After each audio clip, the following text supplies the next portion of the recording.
Baghdad شریف کے اندر ایک بابا جی رہتے تھے، اور پرانے زمانے کی بات ہے، ایک بابا جی رہتے تھے. اس زمانے میں لوگ جبے پہنا کرتے تھے، بڑے بڑے جبے ہوتے تھے، بڑی بڑی جیبیں ہوتی تھی. تو انہوں نے جبہ پہنا ہوتا تھا. وہ ہیرے بیچا کرتے تھے، ہیروں کا کاروبار کرتے تھے. ایک دن وہ ہیرے بیچ رہے تھے بغداد شریف کے بازار میں. ایک چور کی نظر پڑی. اس نے دیکھا کہ یہ بابا تو بڑا ضعیف ہے اور بڑی عمر کا شخص ہے، لیکن ہیرے بڑے قیمتی ہیں، بڑا ایزی ٹارگٹ ہے، اس کو میں چوری کر لیتا ہوں اور کسی طریقے سے اس کو دھوکہ دیتا ہوں. وہ چور بابا جی کے پاس گیا. اس نے کہا بابا جی میں بہت غریب آدمی ہوں، چھوٹے چھوٹے بچے ہیں میرے، اور کھانے کے لیے گھر میں کچھ نہیں ہے، تو مجھے اپنا ملازم رکھ لیں. اب آپ بوڑھے ہو گئے ہیں، میں دکانوں پہ جا کر ڈیل کروں گا، آپ ہیرے جو ہے فروخت کر دیجئے گا، جو میری اجرت ہوگی مجھے عطا کر دیجئے گا. بابا جی نے کہا ٹھیک ہے بیٹا، کوئی مسئلہ نہیں ہے، تم میرے ساتھ آ جاؤ، محنت مزدوری کرتے ہیں، جو میرا ہوگا میں کھا لوں گا، جو تمہارا حق ہوگا تو کھا. اب وہ چور رات کے انتظار میں تھا کہ رات کو جہاں قیام ہوگا وہاں پر چورے جو ہیرے ہیں وہ میں چوری کر کے بھاگ جاؤں گا. رات ہوئی، ایک مسافر خانے کے اندر قیام کیا. تو چور جو ہے وہ جلدی جلدی سو گیا، جھوٹا موٹا جیسے سو جاتا ہے نا، چارپائی پہ لیٹا اور ادھر منہ کیا، سو گیا تاکہ بابا جی کو پتا چلے چور سو گیا ہے. اپنا اس نے جبہ اتارا، چور نے ادھر لٹکایا اور جا کر سونے والی ہے جو ہے اپنی کیفیت پیدا کی. بابا جی اللہ کے ولی تھے، انہوں نے وضو کیا، نماز پڑھی.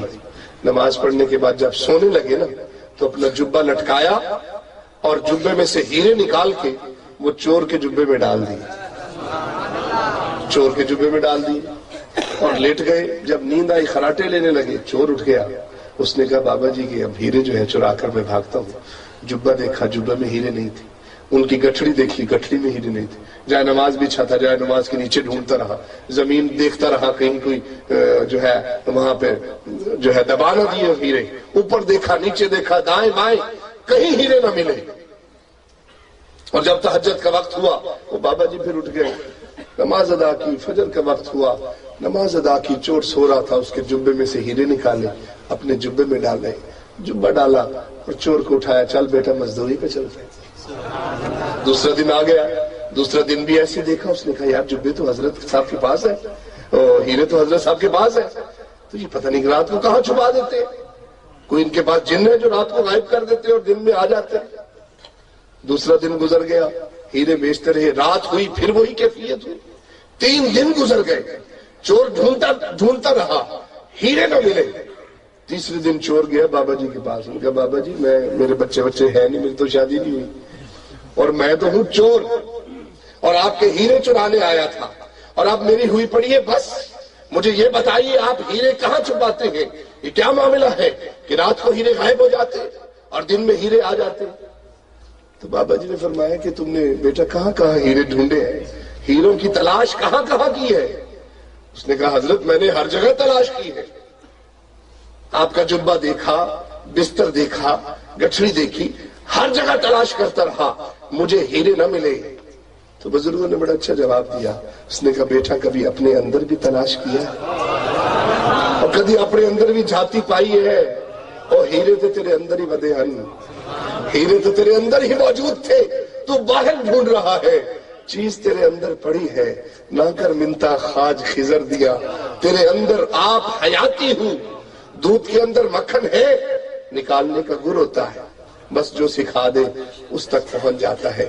زمین میں باغ ہے، جو فصل چاہتے ہیں آپ اگا لیتے ہیں، لیکن اس کے لیے ہنر چاہیے، کسان چاہیے. پھر وتر آتا ہے، پھر بیج ڈلتا ہے، پھر اس کو کھاد اور گوڈی کی ضرورت ہوتی ہے، پھر وہ 1 دانہ 100 دانے اٹھاتا ہے. اللہ والوں کا یہی کمال ہوتا ہے کہ اللہ والے باطن میں لو لگاتے ہیں. اس باطن میں جو ہیرے پڑے ہیں ذکر الہی کے اور اطاعت رسول کے، عشق مصطفیٰ صلی اللہ علیہ وسلم کے، ان کو اجاگر کرتے ہیں. یہ بھی ایک سبجیکٹ ہے جس کو یہ لو مل جاتی ہے. یہ جماعت اولیاء ہوتی ہے. یہ بولتے کم ہے، توجہ کرتے ہیں، نگاہ کرتے ہیں. چشم بینا بھی کر خدا سے طلب کہ آنکھ کا نور دل کا نور نہیں. یہ باطن کے نور سے توجہ فرماتے ہیں. خواجہ اجمیر 90 لاکھ بندے آپ نے مسلمان فرماتے. لوگ بحث کر کر کے تھک جاتے ہیں. عقل ہے نا, اور عقل کے پاس کیا ہے؟ اقبال نے کہا خرد کے پاس خبر کے سوا کچھ اور نہیں. خرد کے پاس خبر کے سوا کچھ اور نہیں.